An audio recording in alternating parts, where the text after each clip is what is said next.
Hey guys, it's Mandy. Before we dive into this week's episode, I want to take a minute to thank my patrons.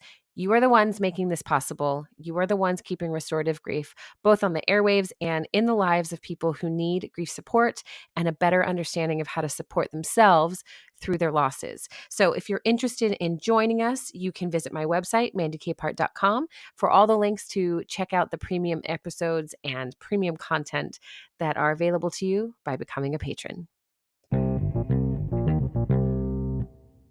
Welcome back to Restorative Grief. You are listening to episode 76, titled, Am I Ever Going to Heal?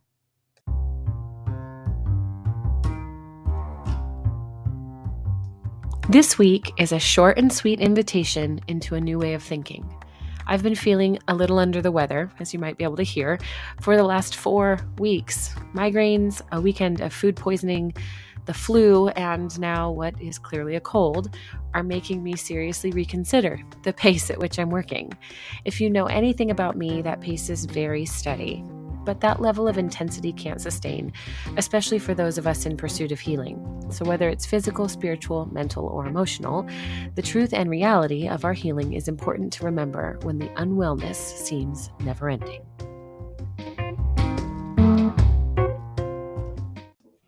Now, I realize that a physical illness is not the same as grief, but let's allow the lines to blur for today. We are whole people, and for those of us who have done some of that integration work, we can very easily describe how our mind, emotions, and spirit are impacted by physical illness as well. We also know how grief takes a huge toll on our bodies, whether we recognize it cognitively or not. So when I hear the question, Am I ever going to heal? I get excited. This person is asking an honest question. They're available. They're on the brink of losing their hope, not because everything is irrevocably broken, but because they are experiencing the realness of grief. Their experience is affecting every aspect of their lives, and it's exhausting on every level. This is the place where a question like, Am I ever going to heal, becomes a challenge. It's like a dare to those around us. It's like they're asking, Do you know how to heal this? Because I don't, and I'm not even sure that it's a possibility for me. That challenge, however, is not about an external force suddenly arriving and changing the tides. It's an internal invitation for us to consider how we define what it means to heal. For most of the people I encounter, being healed is endgame. It's the destination they're aiming toward, no matter the ailment.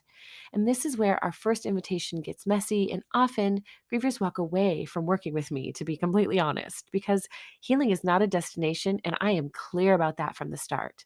It is not a task we will complete to mark off the checkbox on our list. Healing is an ongoing, lifelong practice of integrating what we learn about ourselves and loss into the mundane, daily life that we lead. I used to attend a lot of spiritual conferences and events, and almost every one of them left me feeling like I was standing on the top of a mountain, shouting and laughing and full of joy. And I quickly burned out on the process when I realized I didn't want to become the person chasing mountaintop experiences. I wanted to learn how to integrate what I had gained about myself and life into the daily tasks and encounters ahead of me. The same is true with our grief work. We can have incredible moments of breakthrough where we gain a new perspective or release an old one. Our momentary experience of healing is the point, but not for us to be able to point backwards toward a time when healing seemed realistic. That moment that feels like healing is for us to become more present than we've ever been before and to experience that healing moment deep in our bones, to invite the understanding of what we call healing into our whole selves and ask, well, what does this mean for me now? Many of you who listen are longstanding members of faith communities, so I'm sure much of what I'm saying sounds familiar. When we hear something new and groundbreaking, we have to invite it in and forward to break new ground. Otherwise, it becomes a pithy catchphrase we see on bumper stickers or t-shirts. So how do we truly start to integrate those moments of clarity? How can we practice ongoing healing experiences and trust that we will encounter more without feeling burnt out, exhausted, drained, or disillusioned? Well, in the restorative grief model, we focus on that whole self, right? Heart, mind, body, and spirit are all part of the whole. In order to support growth, healing, and integration in those areas, we have to go beyond the traditional expectations of grief work. The expectations of platitude and time working together to revive our hope only serve to undermine the real knowledge we gain about ourselves and our place in this world. When you start to talk to yourself about loss or listen to a show like this, you are gaining information. Put another way, you've given yourself permission to take a look at your life, to gain a line of sight toward the pain points and areas of grief in your experience. And for many, that's enough. Simply noticing what hurts activates that automatic process of either shutting it down or compartmentalizing, or it activates the automatic process of making a different decision to try and affect change. But if we want to be intentional about our healing and answer the question of the day, then we need to slow down our immediate responses and become active participants in the process. Once we gain a line of sight, we can choose to look for insight. This insight can come from internal or external sources, but it will always be a nugget of wisdom that speaks to the very place we are now and the way we can travel toward the place we want to be. And again, this is enough for many people. Insight and knowing that solutions exist for healthy nutrition, for example, is enough to make them feel better about the way they're showing up for their bodies as they choose foods.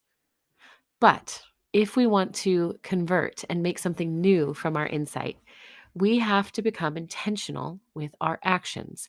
This is where we start asking for tools and sustainable support practices in response to our insights. If we know we can see a nutrition deficit in our lives and we determine that experts exist in that area, we may as well lean into those experts for support, right? This is the one place that trips people up the most. Honestly, we all want to feel different and more integrated with our healing process. But for most, they get to this point of vulnerability where help and support from an external source is needed, and they stop. It's not that they're interested in something other than growth. It's not that they aren't interested in growth. Think about any accounts you might follow on social media that like inspire you or their audiences to be healthier, happier, shorter, taller, whatever. They're influencers trying to help you improve your lives, but also to make a living. They offer a paid product, but maybe you're just lurking. Maybe you're not interested in committing for any number of reasons. And again, that's fine. I can't tell you how many times I've looked at the accounts that I'm following and just sliced that number because I've created so much noise. I found that I was collecting ideas or techniques from people offering a little bit of support on social media, but for whatever reason, I never became intentional in partnering with their support. And it's the same with grief. We know we have to be intentional and make a different choice, but we're scared. Maybe we are overwhelmed by how many options and support ideas are actually out there. Maybe we're not sure we can financially afford to support ourselves, or maybe we don't feel worthy of such an investment in our wholeness. But until we become intentional, we will always see our hope and healing as just out of reach. A cool idea for other people, but maybe something not quite right for us. We will reinforce the rigid barriers we've erected, allowing us to justify that lack of investment in ourselves. We will find ways to explain how such ideas or techniques could never work for us because our pain is too unique. And it's true, our pain is unique to us. But that's 100% why our own line of sight, personal insight, and decision to act on our own behalf is what leads to our new experiences of healing. We are the only ones who know what will or won't support our growth because we are individuals who experience our internal lives like no one else can. And it's in those moments of vulnerability with ourselves that leads us into action and ultimately into healing. Because we're not trying to act to resolve and recover from grief. We're trying to act on behalf of ourselves to experience something different, to find what feels good, what feels right, what feels like security, and ultimately feels like hope. And while you may have been lied to and told otherwise by yourself or another person, I'm here to tell you this one thing is very true for everyone, even you.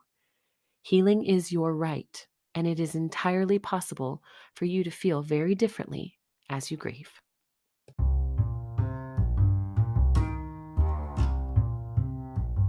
Thank you for listening to episode 76 of Restorative Grief. This conversation is extremely personal for me. About a year after my mom died, I distinctly remember wondering if I would ever feel better, if my grief would ever lighten, shift, change, or even just resolve. But just the other night, on my way home from yoga class, I burst into tears, wondering how different my life would be if my mom hadn't died in the first place. And for some, that might sound like unresolved grief, like hopelessness, like fear. But for me, it was just honesty. It was a big vulnerability for myself to admit that what I was experiencing in the moment might be connected to an area of my loss I just haven't addressed yet. It's been over 7 years since she died, and there are moments to this day that I find myself healing and yet still find new areas of healing as well. So more than anything, I want to remind you not to give up. Please remain. Please stay on this earth, in this place of honesty, and available to people in your life who might come along to help you uncover the sight or insight you need to finally become intentional for yourself too. If this is your first time listening to Restorative Grief, I hope you feel something stirring. Grief work is difficult, but not impossible, because you're not doing it alone, no matter what you think. If you're interested in a larger community of people to talk about loss and grief, consider joining the Restorative Grief Project, which is my free online coaching group, or become a patron of the show to join our monthly live chats on Discord. The links for both of those and more are in the show notes, and you can always come find me on social media under @MandyKpart, because I would love to hear from you and hopefully learn a little more about who you are and what you're experiencing in your grief story too. We're doing this together. And as always, one last thing. Please remember, the only solution for grief is to do the work of grieving. Thanks for listening. I'll see you next week.